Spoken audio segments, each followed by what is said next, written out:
was blown away by the response last week to my video, as many of you are on the same journey, wanting to replace your income with YouTube, and a lot of you were struggling with things like slow growth and maintaining consistent uploads while managing full-time jobs and family life. So with that in mind, this video is essentially my plan for the rest of 2024 and how I will be dividing my time between content creation and creating a business.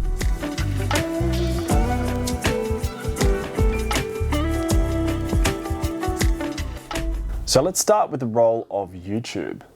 And it's important to know that YouTube AdSense is not going to be the breadwinner for most of us. So therefore, spending all your time just creating content and not doing any other activities is going to make it extremely difficult to be able to achieve the mission of earning a living from YouTube. And look, there are exceptions to this rule. Like if you figured out a way to create hundreds of thousands of views from your first couple of videos, then you're obviously not going to be watching this video anyway. But for most of us, I want you to understand that YouTube is the marketing vehicle for your brand, your products, and your services.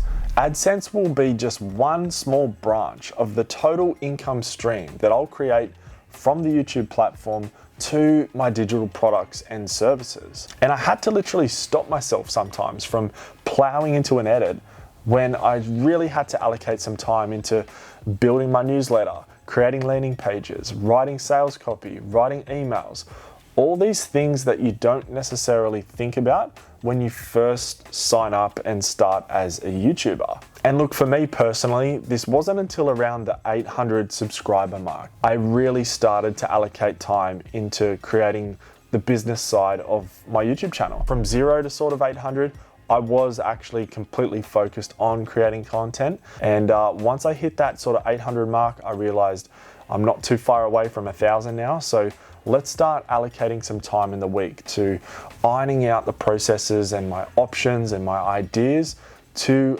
monetize this brand that I've created. And look, believe me, I know how hard it is when you might only have like 8 to 10 hours a week anyway. And you're gonna be like, Dan, I need that time to edit, otherwise I'm not gonna get my upload this week. And I know how hard it is. Like, it sucks. You're preaching to the choir here, but it's a shift. Like, if you do what you've always done, you'll get what you've always got. And at some point you have to shift from just, I'm not here to just make content endlessly for free on YouTube. I actually want to make a living from this. So at some point you will have to shift and allocate some of your time to the activities that are going to build you a business. And I promise you, once you start doing that, and once you start learning copywriting, once you start learning how to build a newsletter and some basic web design, you know, you're gonna find all sorts of fun little details and new skills that you actually quite enjoy. Well, that's certainly how I felt about it. It just opens the entire perspective up on what it is to be a YouTuber. But I would say is knuckle down and get those first 500 to 800 subscribers first. And once you feel like you're really on the doorstep of getting to 1,000 subscribers, I think that's the perfect time to start brainstorming and ironing out a rock solid plan for your monetization if you have not done already. All right, so let's look at my content plan. The single biggest problem that I've had for a long time has been a mountain of editing.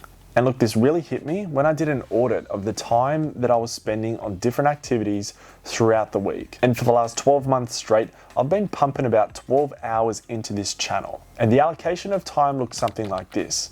6 hours went to editing, 3 hours went to writing, 2 hours went to research and idea generation, 1 hour into shooting, and 1 hour into publishing. So it really hit me. And what stood out was the 6 hours every week I was spending on post-production. And I literally thought a couple of weeks ago, like, what if I just deleted it? But I couldn't afford an editor right now. So I obsessed over this problem and I kept thinking, like, what could I do with 6 more hours of focused attention put into this channel? How many more ideas could I come up with? How much better would my writing be? How much sooner could I launch my next product if I had 6 more hours each and every week? And look, I would visualize like how much of a game changer would be for this channel. Is that all I need to take this to the next level? And then instantly I just decided, fuck it, I'll just go live on YouTube. Why not? I can't afford an editor. So look, I have no idea how this is gonna go. I have no idea if I'm even gonna like it, but I'm 100% gonna lean in and continue to try things that give me a better probability of achieving my goals. And as uncomfortable as going live on YouTube might be, the upsides from what I can tell are huge. Going live will help me stick to a weekly upload schedule. Since my bottleneck is not in the idea generation or the writing stage, it's all with editing. And second, this will reduce the burnout massively because I'm mostly on tilt when I'm buried in editing. Like honestly, have you ever been in a situation where you're like 2 to 3 hours into an edit and you've seriously been thinking to yourself like, I just need to put this thing in the trash and shoot it again. Like it is horrific. And layer on top, choosing music, sound design, color grading, it's shit house. So let me know in the comments below what your biggest bottleneck is in your process and if that's editing or if it's something else. I'm keen to hear it. And now onto the second domain, the business. And my business strategy is basically turning my problems into products. Now, having a base understanding of marketing and sales is extremely important for a YouTuber wanting to monetize effectively. And look, one helpful book that's got a great set of principles is Sell Like Crazy by Sabri Subi. And this has helped me think and speak in headlines. And look, I've used the principles in this book to create YouTube titles, writing scripts, sales pages, and even brainstorming product ideas. And look, I couple that with Alex Hormozi's $100 million offers and his famous value equation. And I've used the value equation to increase the value of ideas or topics that I create for my content. And look, how I apply this to what I do as a full-time videographer and what I love about it is that there are endless problems to solve, from gear to filming techniques to lighting setups and editing workflows. The challenges that we face as creators is endless. So these last few months, I've really been focusing myself on the biggest problems that are holding me back from achieving what I want to do, and brainstorming and exploring every possible option to see if that problem can be turned into a template, a product, a cheat sheet, a course, a cohort, whatever it might be. Spend the time and molding those thoughts and ideas into something much more valuable. Every idea is not going to turn into a product. Every idea is not going to turn into a video. But